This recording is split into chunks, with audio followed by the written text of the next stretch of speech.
Hello and welcome to my early game tier list for Unicorn Overlord. This is for characters and classes that you typically will be getting in the early game, so there are 2 or so advanced classes, but it's going to be all of the unpromoted classes in early Cornea and most of early Dragonlands. So we're going to be looking at all the base classes as well as, I think, just 2 promoted classes that you have access to.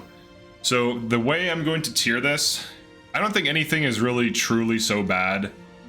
It really deserves D tier. Maybe I was a little bit too harsh in previous tier lists, but basically everything can beat the game, right? Some things beat it faster, some things beat it slower. Currently in the game is not so hard that if you run classes that are not optimal or they're not fast or that do not kill quickly, you will fail the game and lose. You can still easily beat the game on true Zenoiran while also running suboptimal things. You're just going to beat maps slower. So that being said, we're going to be evaluating based on how effective things are. Things are going to be looked at in terms of how they combo with other units, what they bring to the table in a team comp, what valor skills they have, what their movement is, how much stamina they have, if they have party leader effects or not that are useful. So to begin, let's talk about Lord. So Lord beats maps quickly because it allows you to take little to no damage when used correctly in combination with other units, and it can also deal good damage. Elaine has access to swords, which means that he can run Runic Blade, which early on can typically kill an armor in a single hit, and you will be dealing with armors, and those are going to be the main roadblock for your damage carries to getting through to the enemy backline to start killing all the squishy things that can be one-shot. So this is really good at that, and also as a frontline or backline tank that can block the front from the back or block the back from the front, and also block the back from the back.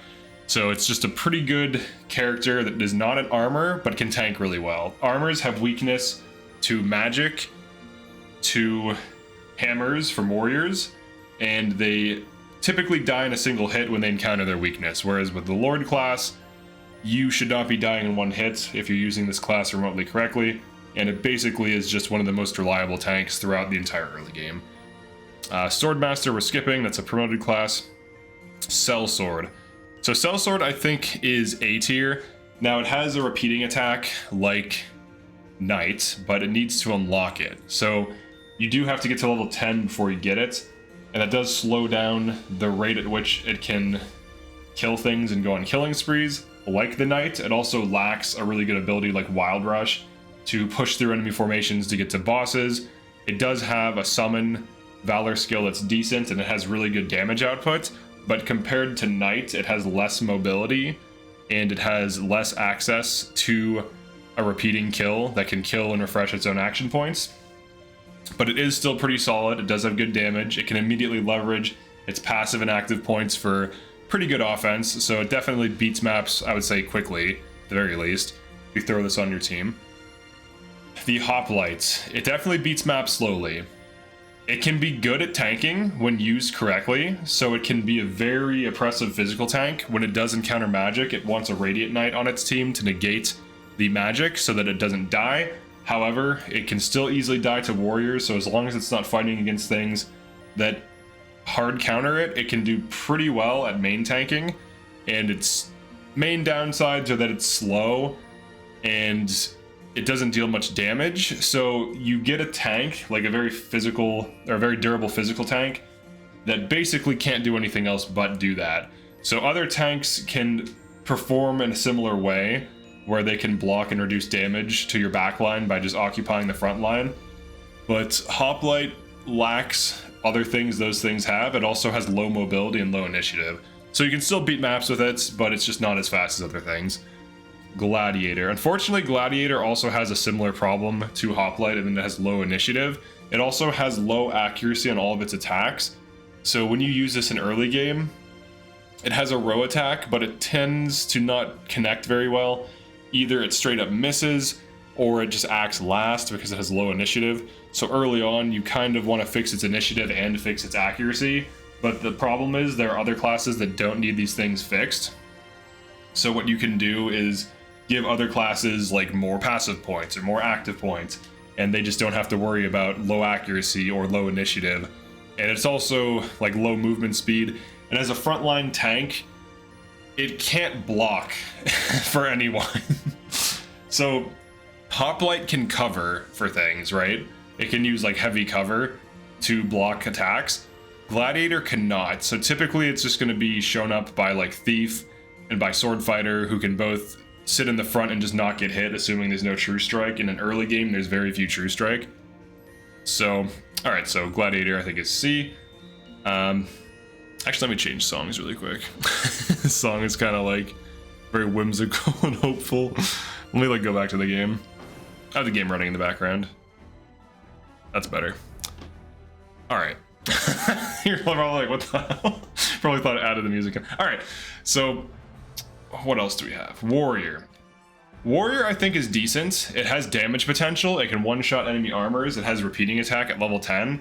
It does also have some utility. If you make it the party leader, it can break down gates and barricades quickly. And it has a hammer attack that can immediately break the barricades enemies set up. And I think it also damage gates. And it should also be able to clear mines. So it has utility, it has damage. It hard counters enemy hoplites, which there's some enemy team comps that have like Hoplite Radiant Knight, and they're very difficult to kill because your mages will have their magic absorbed by the Radiant Knight's magic negation. So having a warrior just walk up to the Hoplite and just one-shot it is pretty good. It's just a decent class. It has good damage, it's fairly reliable. It also can inflict guard seal and things that it doesn't kill, it can block, which is quite nice. So it has a little bit of everything. And just like Sellsword, it can kill and get an action point back, which is very useful for clearing up enemies. Next we have Hunter. Hunter, I'll put it in B tier. You can always do this with them, so if you don't want to actually run them full time, you can just run them for when they're Griffins or things that you want to true attack. So if you have like a B team, like let's say you have like a squad that can like clear every single enemy it fights, and you want to have like a backup team or two, you can throw a Hunter in there just to get like a cheap source of true attack to deal with like Griffins and Thieves. You can also make them a party leader and temporarily deploy them near forts and in towers so that you can get range assists for free when fighting, which can be useful for changing RNG, dealing more damage to kill a boss, or something along those lines. They're decent. Their kit early on is not that good, like for like speed clearing or like, you know, rushing through maps, but they're respectable. I would say they're okay. Arbalist I think is kind of similar. It has like a similar effect where it can do the range assists. Its Valor skill, so the Valor skill on Hunter is actually decent. It does good damage at range. It can hit in an AoE. And the Arbalist Valor skill allows, or like it actually shuts down an enemy assist bot. So there's an enemy like on a tower that does like magic or range assist. It basically blinds them and disallows them from contributing with their assist.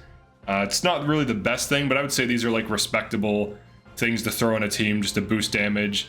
This is better with true attacks. This has this like quick follow-up where it can follow up its own attacks, so it has like kind of spike damage. So this has more damage. This has more like counterplay against key things. But both they're serviceable and totally fine, and they're much better than these. So I think they're at least in B tier. Thief I think is S tier. You can just put it in the front row, and in 90% of matchups it takes no damage, and in the off chance it does take damage, you can just rearrange your team or give it a lucky coin plus a silk scarf, and then it's plus 40 avoid, and virtually nothing can hit it unless it has true attacks. And it also can completely cheese certain bosses and shut enemies down. Its damage is quite low, but it does chip damage while being basically what Gladiator wishes it could be. Thief can sit in the front row for free and not use any action points or passive points to have it tank. It tanks because its evasion is high. Gladiator gets hit and then has to burn passive points to keep its health high. Then every time it gets hit, if it runs out of passive points or heals from like a cleric or something, it will die. Whereas with Thief can absorb like 5 attacks, and typically none of them will hit, especially if you get its avoid super high, which is very easy to do just by equipping 2 items. And it basically just gets to sit in the front row and mitigate damage for free while stealing enemy passive points and shutting enemies down. It can apply poison, it can run Runic Blade, it can do a whole lot of interesting things that are very useful. And it can also steal gold for 1 Valor point, which can be nice if you want to get some early gold and you're sitting on extra Valor points. So it's pretty good. has a lot of utility. It pairs really well with the Lord because then the Lord can be used to cover true attacks. So like, for example, if you luminous cover an archer attack on your thief, you can block true attacks. So the thief will dodge everything else, and then when there is an attempt to do a true attack on the thief, you can block it. And neither will die, basically. It's really stupid. It kind of dominates the early game in some ways. Knight is definitely one of the best classes in the early game. It has incredibly high mobility. If you make it the party leader, you have 300 base move, and usually it'll average down based on the move of the mobility of the remaining units in the squad. So if you have like some 100 moves and so on, you'll probably be looking at like 250 move. Now compare that to a squad of even like archers, which would be like 100 move. You're like 2.5 times faster than them. So on a road, Knight can get to forts extremely quickly, grab forts, take space, create new nodes to deploy other units from. So even if you just use it to grab forts, you can just grab forts and start deploying like hunters or whatever you want from those forts. And it can also rapidly beat maps and kill bosses. It also has Assaulting Lance as its first attack, so if it kills something with Assaulting Lance, it gets an action point back and can keep doing it. It has Row Stun with Wild Rush. It has the Valor skill, Wild Rush, which allows it to move a pretty good distance, deal good damage, travel through barricades, travel through enemies, dive bosses through clusters of enemies, sometimes killing them with the damage, even from full health on true Zenoiran mode, if the enemies have low enough health or you have high enough damage. And it also has a shield. It has like everything you could want. It's a little off tanky. It has really good damage, really good mobility, really good Valor skill, and it speeds up your entire squad. In early game, this thing, if it's on the back line with a Lord or a Thief in front of it, is virtually untouchable and should dominate the entire early game easily. It also has access to the true thrust attack from Unwavering Lance, which allows you to true attack enemy thieves and griffins, often one-shotting them, especially if they're lined up because it's a column attack. So it has true attack, it has magic attack on runic lance, it has a column nuke stun in the form of Wild Rush for 1 action point, it can reset its action points. It also has access to crazier, more insane things later on, like a row stun that does 200% potency and also, you know, hits a row and stuns. So it has some ridiculous things. That's more on the Great Knight side, but early game, this thing just completely dominates compared to other things. Radiant Knights, also way up there. These are fantastic party leaders. 300 mobility greatly reduces magic assist damage. So if enemies have a bunch of like mages and towers, you take like 0 to 2 damage per unit hit if it hits. So you can attack into like 4 magic assists and take almost no damage. It's fantastic. They also have magic negation in combat, so if there are enemy mages casting spells on you, they can negate those with barrier. They can also row heal and deal chip damage, but you can't go wrong having one of these in every team, to be honest. Like, it doesn't even matter what your team is. If you have like 3 to 4 units, especially later on, like, you know, killing stuff, setting up attacks and whatever, you can typically throw a Radiant Knight in there and make that your party leader. But early game, very good class, really good party leader for non-mounted units. It acts as the healer, it acts as the party leader, it reduces damage from assists, from magic assists, so most of the assists are typically mixed, like 50-50 between range and magic, and having this as your party leader is massive. So pretty huge, pretty great class. The fighter, I think the fighter is kind of in C tier. It's really slow and weak, and it doesn't have any like obvious good matchup. It also has the exact same weakness as Hoplite, where if a warrior is walking around, it one-shots you no matter what you do. The only thing you could really do is maybe Shaman debuff the warrior, but then you have a dedicated like unit who is debuffing enemies' offense, which kind of undermines the point of having a tank, to be honest. So it really just doesn't do enough damage, and it's decent. It can negate range assists, but unlike Radiant Knight, which is also a horse that can heal you, with like you can get high mobility, you can get healing, you can get magic negation, it kind of just gets countered by things, and it doesn't really solve problems for you. Its damage is kind of so-so, its mobility is average, but its armor It's basically Lord but terrible, and it's hard to argue that it's good, but you can beat maps with it. It's just you beat them slower, slower mobility, less damage, so just the rate at which you win, essentially. Cleric I think is A. Early game, I think it gets better. So early game, you don't really need things like batteries yet. So a battery is a unit that just gives another unit resources. So in the case of this game, there is the staff that allows the cleric to active heal, which heals and then gives an active point. And you can do this twice. So there's a build where you can give a different unit 2 active points, right?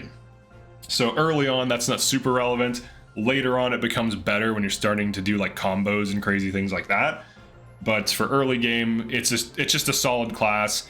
It can heal, it can spot heal in response to enemy attacks, it can remove debuffs, it can heal assist, it can heal for 1 Valor points, 50% HP to all of the units in a group, assuming they're not dead. So even if you just want to pop one of these out of a fort after capturing it with like a Knight or Radiant Knight team, the Cleric can use the 1 Valor skill to heal them, because you only have 5 item uses in true Zenoiran. So you do want to kind of run utility units like this to just pop them out, even if it's just a squad of a Cleric.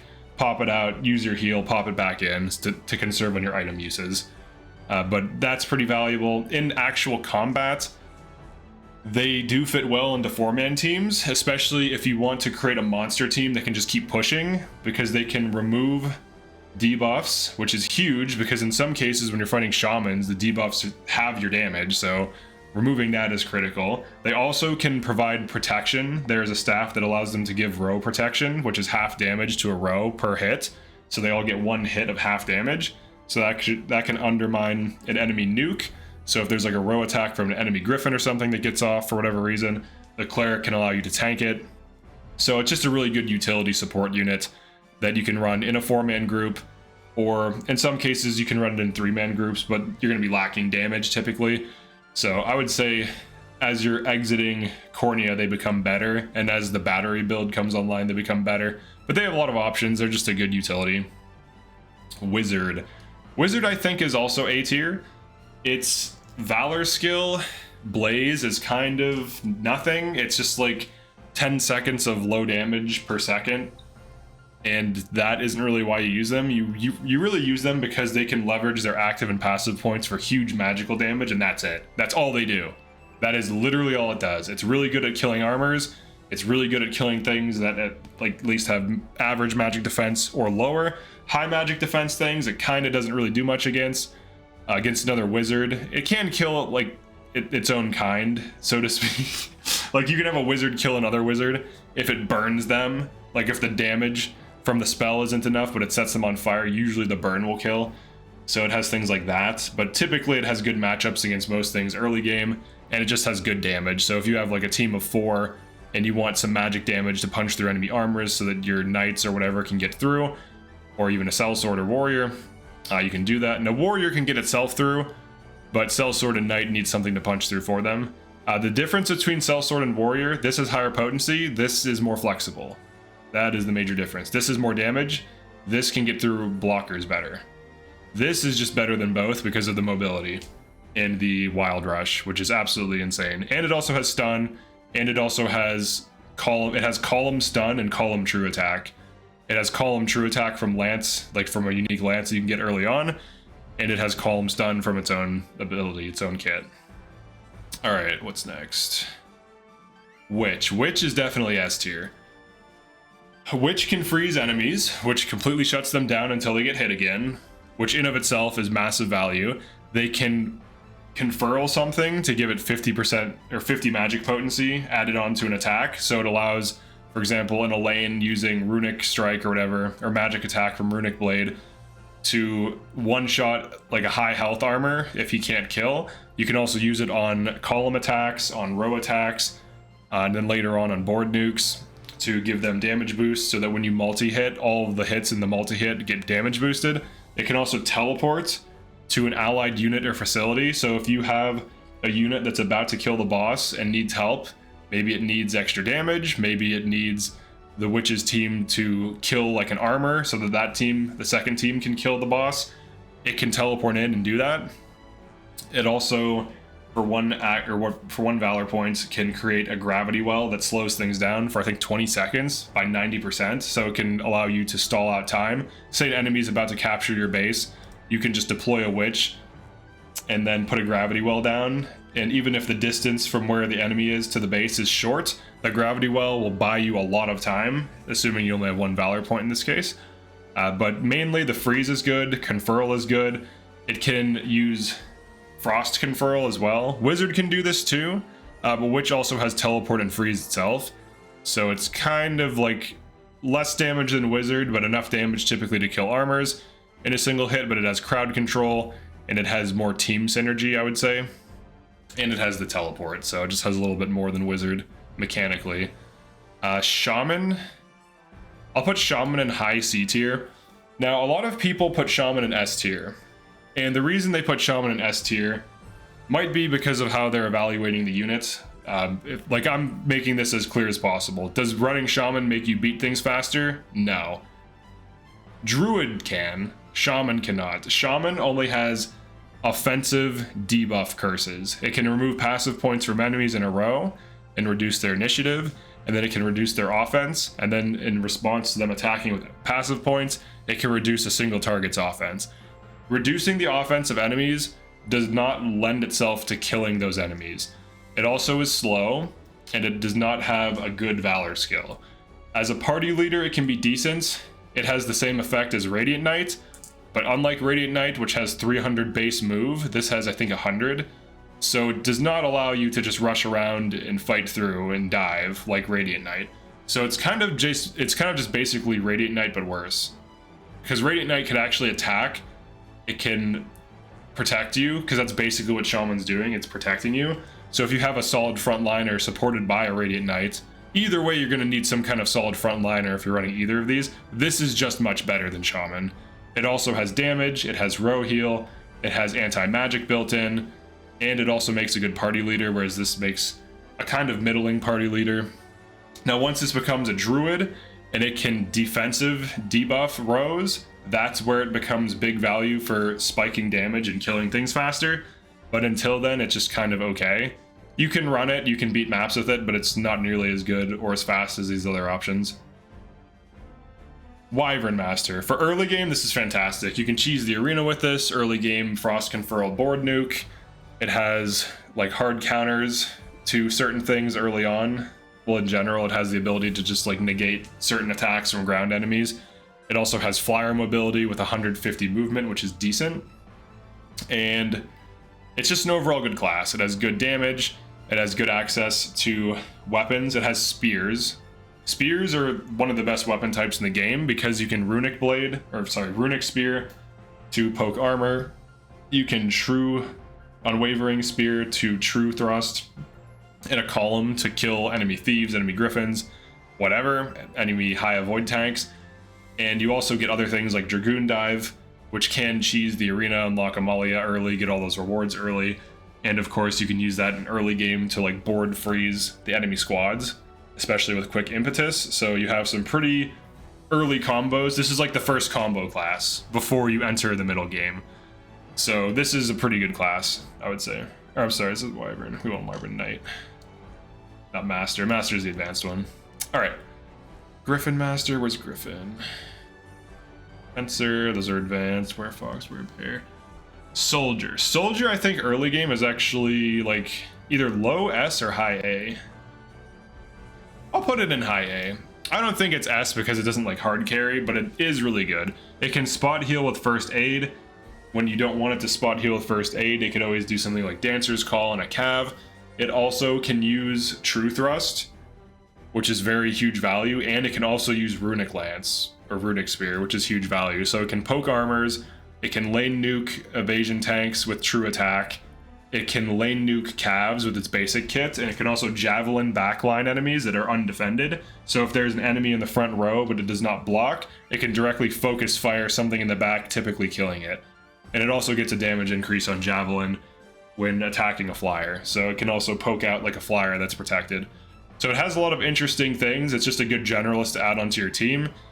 So typically I'll do like Elaine plus Soldier plus Knight early on, or like Thief plus Soldier plus Knight, So I'll have like two, like an Elaine Soldier Knight team and like a Thief Soldier Knight team. Then I'll add like a Witch to it or a Radiant Knight to it or whatever, like whatever it needs. And then you have like damage, you have tanking, you have healing, and you have mobility. And those are like the main things that matter early game. So let's go to the next one. Fencer, staff, priestess. All right, priestess is very similar to cleric, except it has damage. It has less support and it has more damage. This typically doesn't even really have damage, but this has damage. So if you want a cleric that can heal and also deal some damage and kind of be like a hybrid class, it's a pretty good class. I don't know that it's S tier. It seems quite strong overall. It can do most of the things cleric can do, but it can also deal some damage.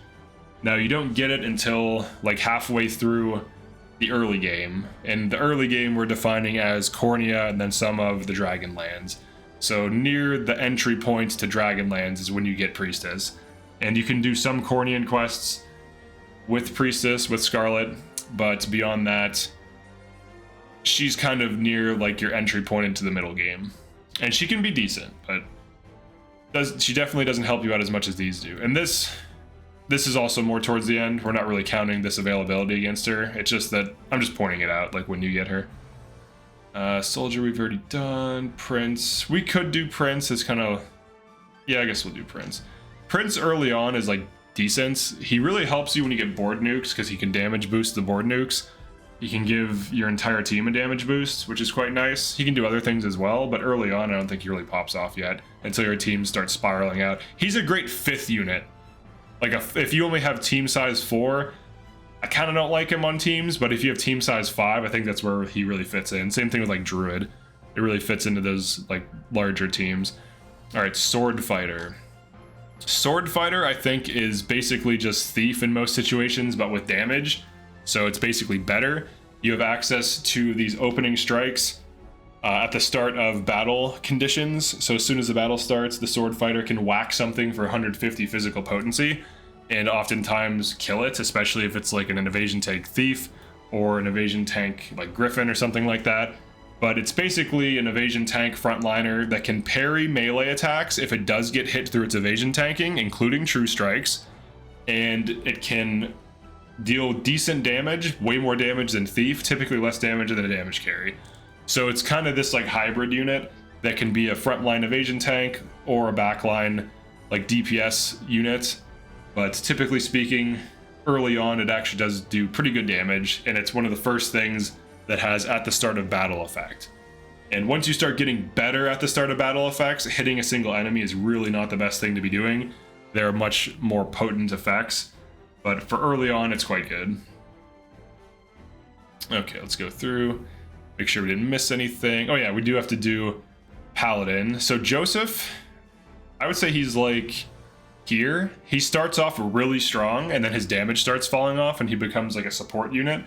And he doesn't really fall off necessarily, he just does less damage and kind of acts like a priest on a horse. More so, he almost becomes like a bad Radiant Knight. But he's still really strong until he becomes a bad Radiant Knight, right? Like once your team levels up to him, he becomes kind of weak. So as you're leveling up to him, his damage is also kind of falling off, but he still is an advanced class in early game, and that's still valuable. And it's really good on like the first, like, I don't know, 7 to 8 early missions, but as you start hitting like level 12 to 15, you start to feel his damage starting to fall off. And he still is valuable because he passively has 2 active and passive slots. He can debuff enemies, well, he can buff allies defense, like he can give them barrier, which debuffs enemy attacks, and he can also spot heal with active points, so he can kind of be this like tanky utility. He's almost like a shaman in a way, except he has mobility and he has more active and passive points because he basically neuters enemy attacks by applying barrier and reduces enemy damage by applying heal. So as long as an attack doesn't kill, he can heal it. So he has mobility, he has heal. He also has poke damage. He can run like Poison Sword. If his damage falls off, you want him to do something, he can run around doing that. He can run Runic Blade for a decent effect, and it's actually not bad. So he can do quite a lot, actually. He's, I guess arguably when his damage falls off, just throw him on Runic Blade and have him attack armors as needed, and then heal otherwise, and he'll be pretty decent. And then we have Oclese. the angel, the feather sword. I would say in early game she's like here. It's another advanced class early, so you just have access to 2 active and passive points, and she has a lot of things that are interesting about her. She can fly, which allows you to cheese some things. If you have a knight with her, and she is the party leader, you can wild rush over any terrain directly to bosses and kill them immediately. Now this is true of any flyer, but this also has like damage buff. It can use its shield smite to debuff enemy defense, which boosts the damage of other allies. It can spam pursuit.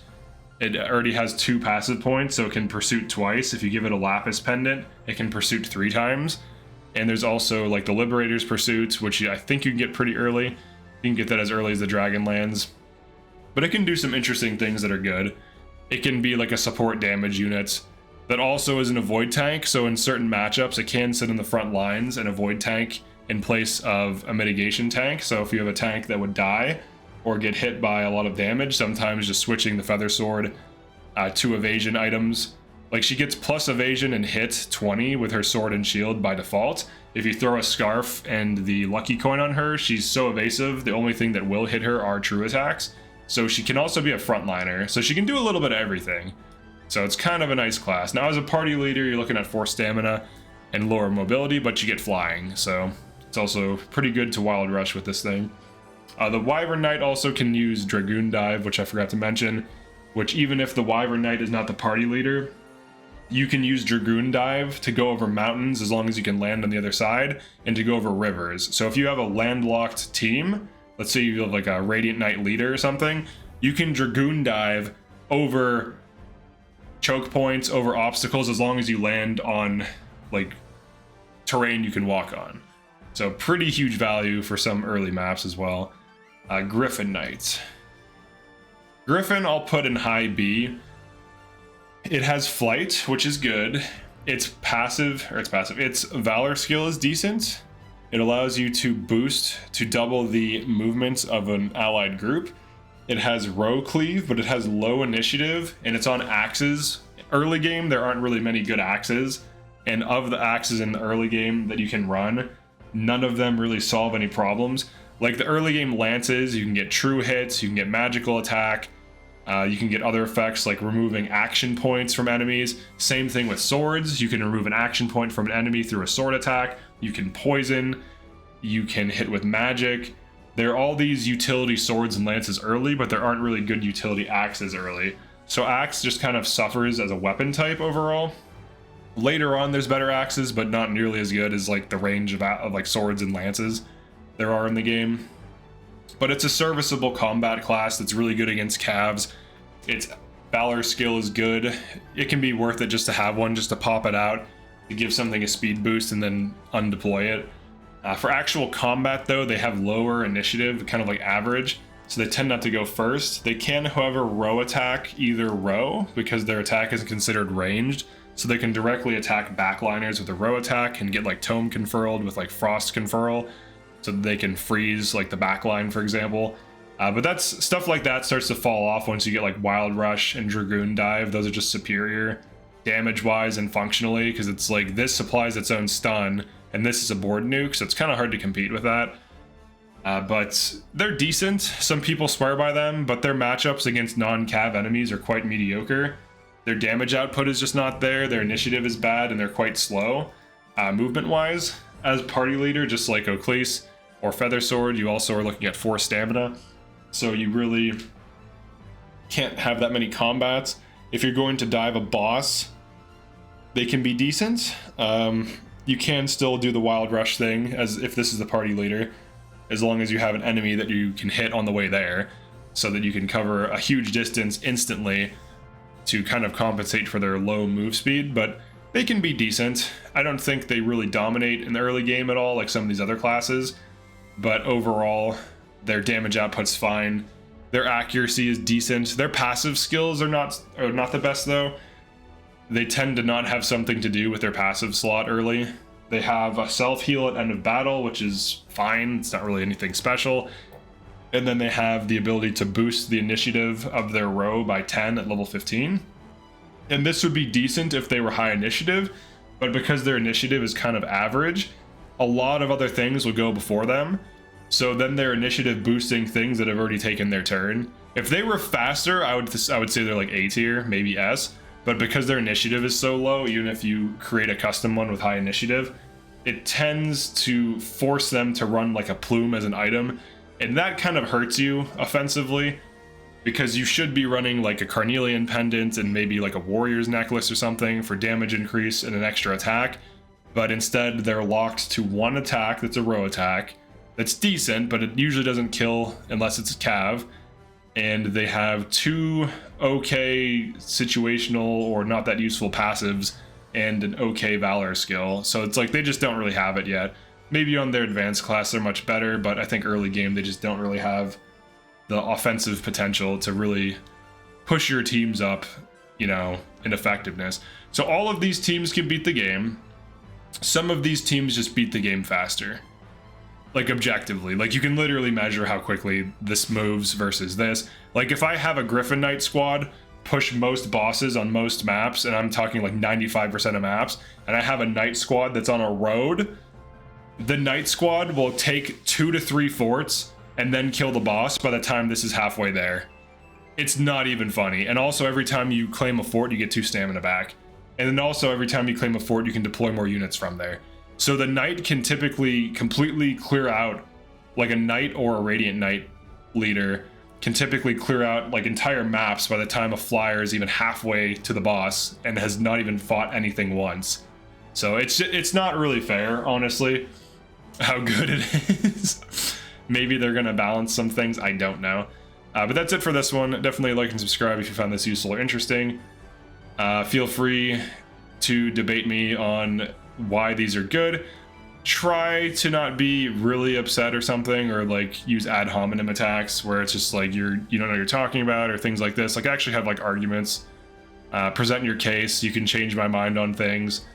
This is based off of mostly 100 hours in the demo, an expert completion, a true Zenoiran completion, and currently I'm doing a challenge run where I banned it's no valor skills, no items in battle. I banned all mounted classes. I banned, what else did I do? No recruits, no angel shop, no black market. There's some other bans in there as well. Oh yeah, if you hit 0 stamina, you have to rest immediately. That's a big one. So like healing is really hard. But I'm doing that challenge run right now just to test some of these things more. But that's, you know, that's not gonna affect how these are in the base game with all those resources and stuff. But yeah, that's it for this one. Peace.